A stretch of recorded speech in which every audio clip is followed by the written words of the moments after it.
I'd like to say about Mark, because I'd like to read a letter from another grieving mother that we've just received. They're based also in London. And this is what she says about her son Dorian. In my opinion, state tyranny was confirmed when the British police, working in collaboration with the medical authorities, took my young son Dorian into custody, using a combination of unjust design and mental health rules, regulations and various laws. They allowed several days to pass before I even learnt of their heinous actions.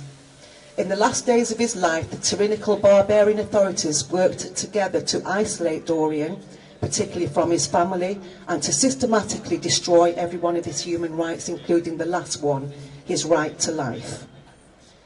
After a number of hours locked inside the high-fence boundaries of their National Health Service-controlled hospital, the bruised and battered body of my beautiful, healthy son was destined for the mortuary. On Bank Holiday Monday at 700 hours, on the 28th of the 8th, 08, Dorian was discovered dead on the hospital bedroom floor, cruelly asphyxiated and with additional unexplained injuries. Clearly his death had occurred many, many hours earlier. On the following day, the police required me to identify and view only my son's face through a window at the morgue. This was prior to the Home Office pathologist post-mortem examination in the afternoon.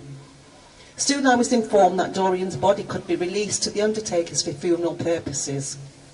This permission to arrange and pay for the funeral was the acknowledgement by state authorities that I had any rights with regard to my precious only son.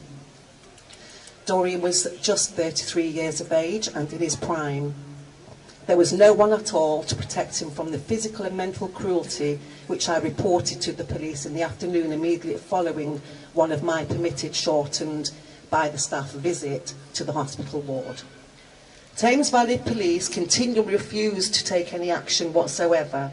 They also ignored all my emergency telephone calls in the evening, as well as those they returned, including when I pleaded with them to intervene to save the life of my son on the night of his highly suspicious, vicious death on the hospital premises. During my conversation with Dorian, he had complained about his treatment by the hospital staff, his unexplained injuries, the severe pain he was in, that he had not seen a doctor, as well as other matters of serious concern. With a view to getting help, I stayed up the entire night to type some notes about his extensive bruising, injuries, condition and other details that I had witnessed of torture and torment by staff. In the late morning, at almost 1100 hours, 2 officers arrived at my house to inform me that Dorian was dead. I handed over my notes, which along with my emergency telephone calls, have never been mentioned by a police office from that date to this. Dorian has never threatened or harmed others, attempted suicide or self-harmed. I want to know what happened to cause the heinous and cruel death of my son and all of the injuries to his head, body and arms. As previously mentioned, there were injuries to Dorian which I noted during my visit to the ward. These have not been properly or sufficiently investigated by the police, and neither have the additional injuries that occurred after my visit. The latter injuries, many of them vicious, could only have been inflicted around the time of death and after my hospital visit. Otherwise, I would immediately have called the ambulance service rather than the police.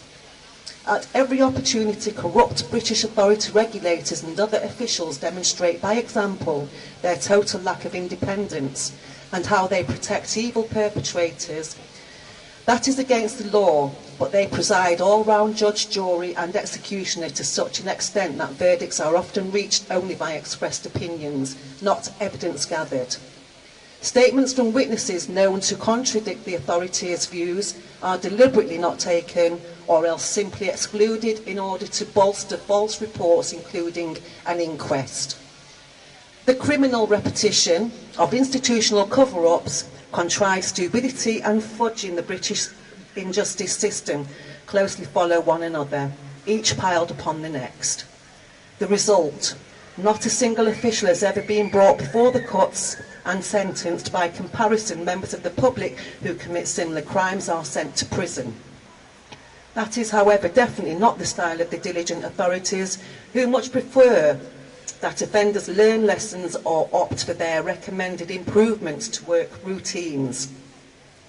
In practical terms, this translates as business as usual. Clearly, the corrupt British government have allowed this situation to flourish unchecked for a considerable number of years. Bereaved families, myself included, are understandably incensed by this cavalier attitude, considering the horrific crimes committed against our loved ones.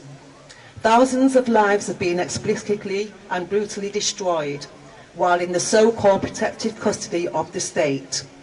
Often struck down in their prime like my beautiful young son Dorian, real justice is long overdue and has still to be delivered by this government. No one should be above the law. No justice, no peace. No justice, no peace!